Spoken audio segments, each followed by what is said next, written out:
Hi, I'd like to welcome you once again to the Romo-Comacao Railroad. What you're seeing here is a run that we did last evening. It was very warm, very humid, but there was a slight breeze down by the layout. We are presently backing down on part of the outer main section of the layout. There's two main loops on this layout. We're backing down so that we can show you how the new siding works and how it looks to help have sessions when other people come to run.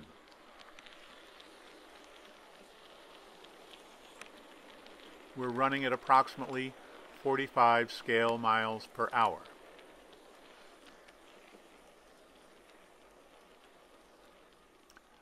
We're now coming to the curve that will show you the switches for the entrance to the new siding. We're now going to enter track number 1 in the new siding. This track is capable of handling a 12-car USAT streamline set with a 4-unit diesel.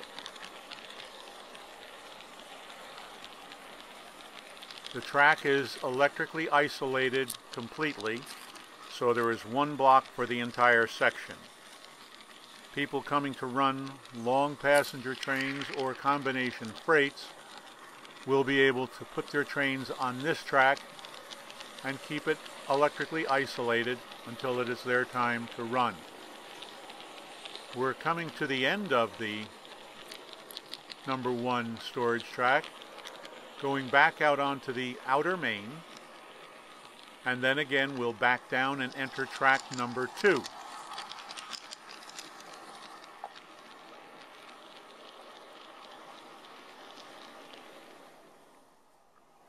Again, we're backing down.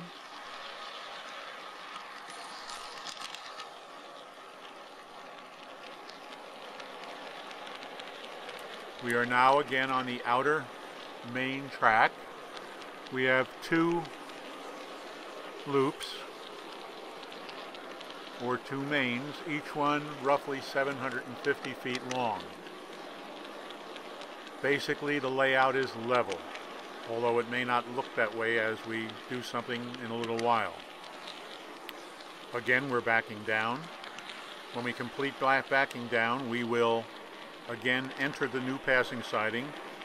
This time we will enter into track number 2.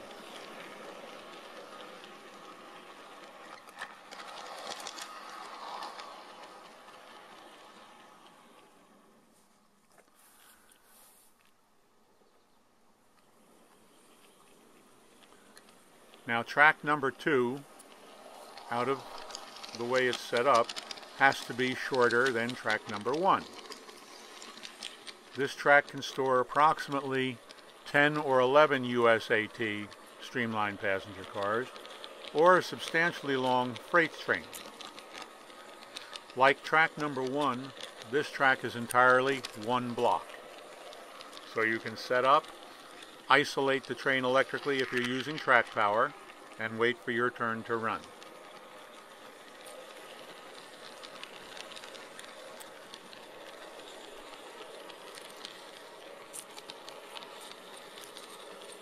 We'll be coming to the end of this track shortly and going back out onto the outer main.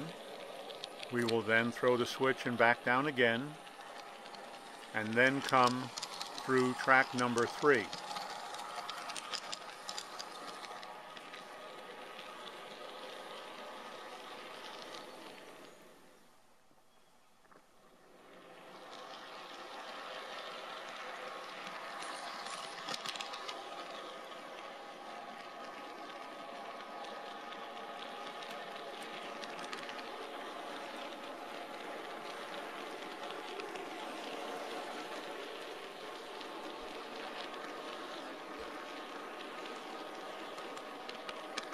The outer main track that you see here is blocked at the other end in a big enough block so that we can isolate a 4-unit diesel if we need to allow other trains to come out.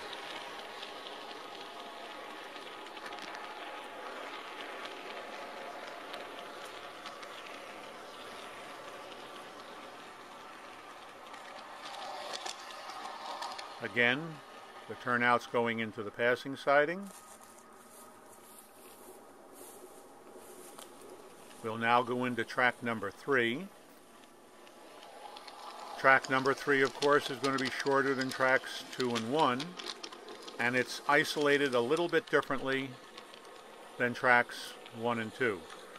This siding is blocked in 2 sections, roughly equal, so that people who want to run more than one train of what you might consider normal length, maybe 10 freight cars, they can store 2 on this track.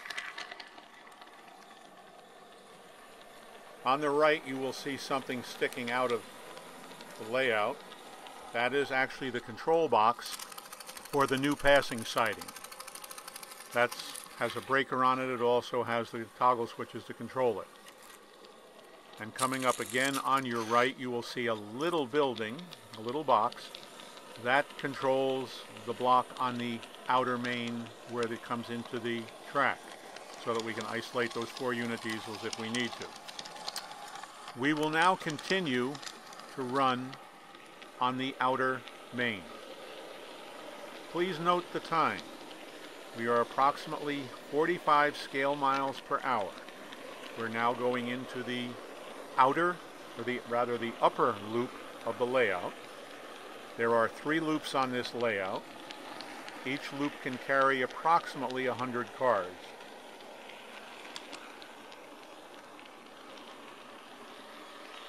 The minimum curve on the mains on this layout is 20-foot diameter. That's on the interior-most curve, the tightest curve, and of course it gets even bigger as you extend.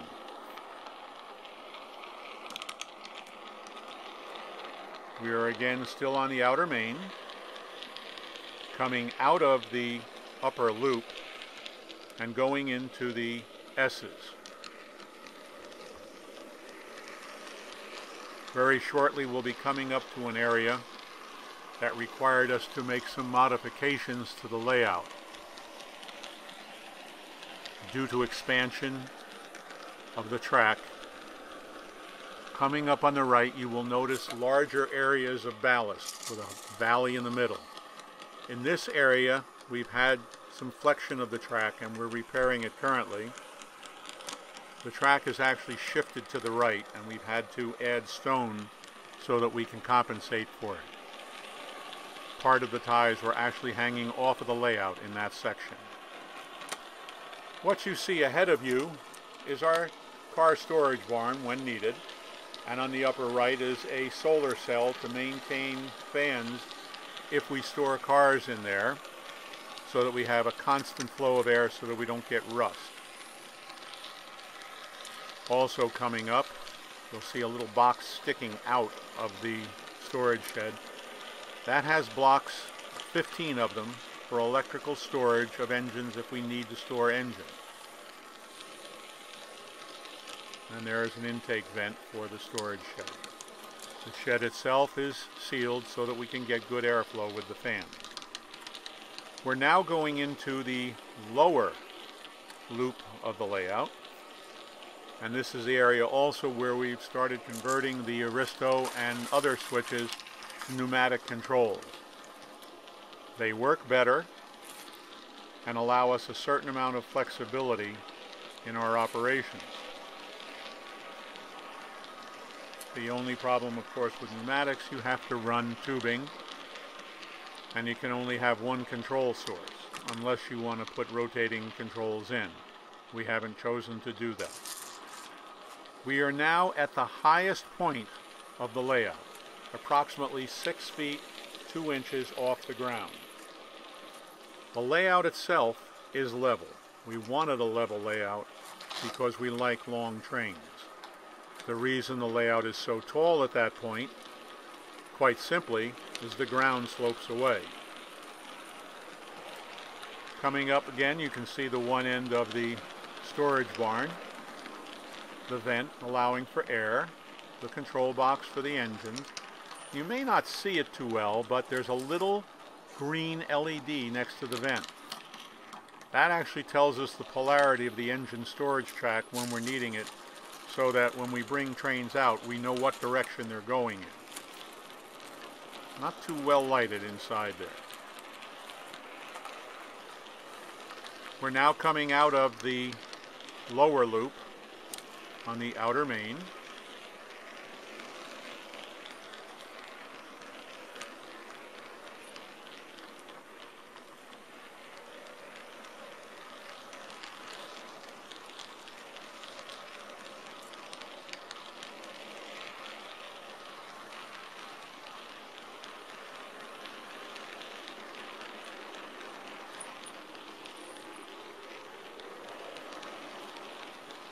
Now coming into the S's again.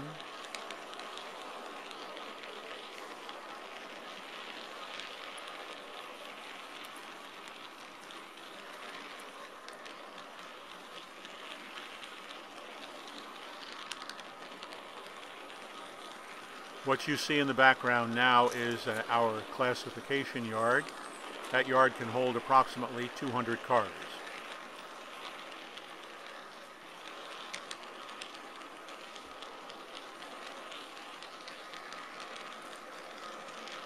Now still on the outer main and entering the upper loop. Again, you can see how the ground slopes away and the layout stays level. The area coming up now, for those of you that have run here, used to have a bridge across it. The bridge deteriorated and was damaged, so we had to remove it. Once this weather breaks and we get clearance to do so, we will build another one.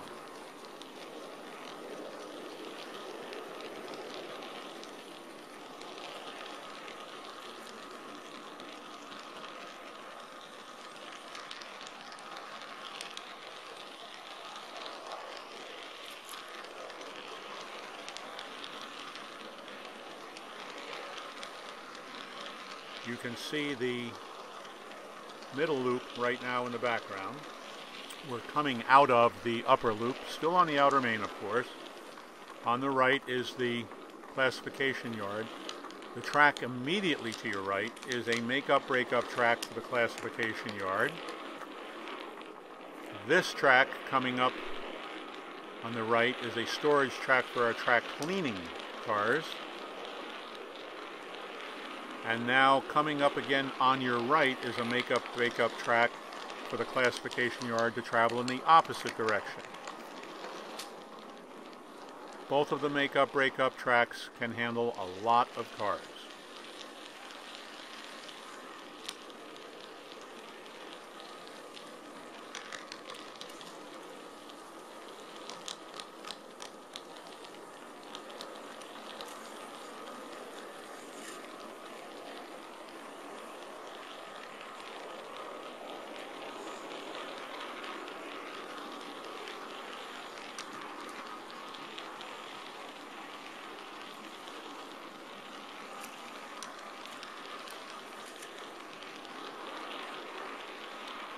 We're now entering the middle loop of the layout, still on the outer main of track.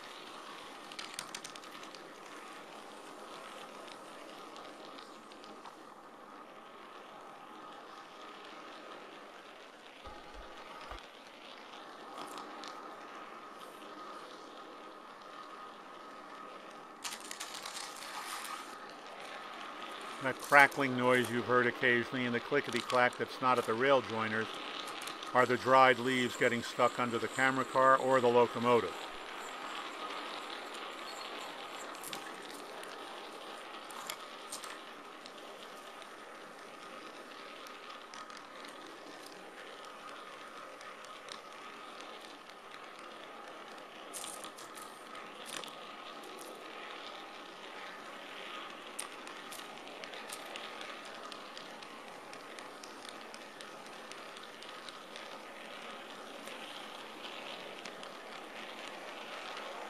We'll be coming out of the middle loop very shortly and going underneath the access bridge for the middle of the layout.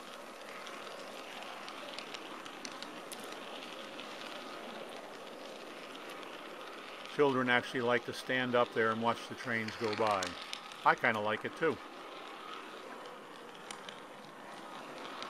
What will happen now is we're coming out of the middle loop on the outer main. We will enter the second track of this passenger siding just to give you a perspective of how far we've traveled.